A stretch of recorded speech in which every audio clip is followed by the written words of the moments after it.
My roommate tucked his hands in the pockets of the argyle sweater vest he always wore under his blazer. Through a moth hole, I watched his right thumb wriggle in excitement. Because the party tonight is at Lawrence Hall, and Lena is throwing it because her sister always ships her vodka, and you know who Lena rooms with. He waggled his eyebrows. At that, I finally had to close my book. Don't tell me you're trying to set me up with your soulmate? I must have looked violent because Tom put two very serious hands on my shoulders. I'm not trying, he said, enunciating each word, to set you up with Charlotte. I'm trying to get you drunk. Charlotte and Lena had set up camp down in the Lawrence Hall basement. As Tom had promised, it wasn't hard to get past the hall mother. Each dorm had one, in addition to our army of RAs, an older woman from town who oversaw her students from the front desk. They sorted mail, arranged for birthday cakes, lent an ear when you were homesick, but they also enforced the hall rules. Lawrence's was famous for sleeping on the job. The party was in the basement kitchen. Though it was stocked with plates and pots and even a spindly 4-burner stove, the pans were all so dented they looked like they'd been worn to war. Tom squeezed against the stove while I shut the door behind us. Within seconds, one of the knobs rubbed a half-moon of grease onto his sweater vest. The girl next to him smiled thinly and turned back to her friends, a tumbler of something dangling from her hand. There had to be at least 30 people in there, packed in shoulder to shoulder. Grabbing my arm, Tom began shouldering us to the back of the tiny kitchen. I felt like I was being pulled through a dark, dank wardrobe into some boozy Narnia. That's the weird towny dealer, he whispered to me. He's selling drugs. That's Governor Schumer's son. He's buying drugs.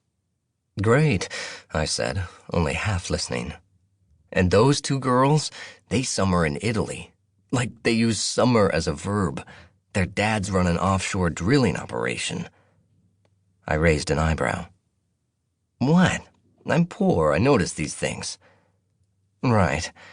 If it was a joke, it was a lame one. Tom might have had a hole in his sweater vest, but back in our room he also had the smallest, thinnest laptop I'd ever seen. You're poor. Comparatively speaking. Tom dragged me along behind him. You and me, we're upper middle class. We're peasants. The party was loud and crowded, but Tom was determined to drag me all the way to the far wall. I didn't know why, until a strange voice curled up through the cigarette smoke.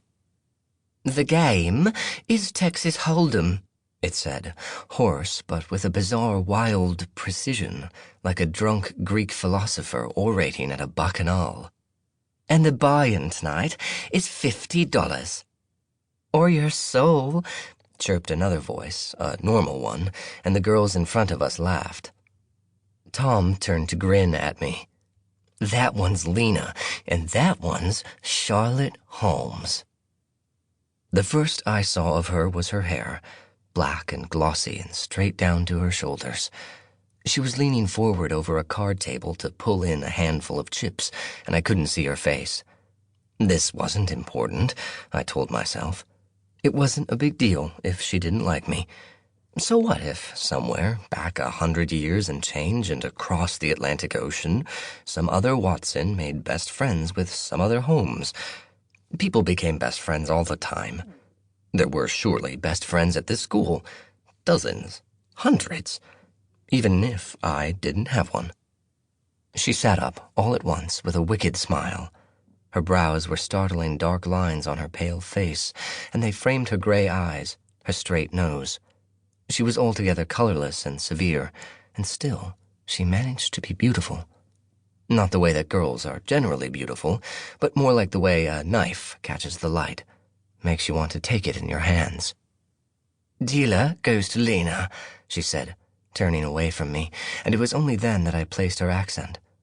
I was forcibly reminded that she was from London, like me.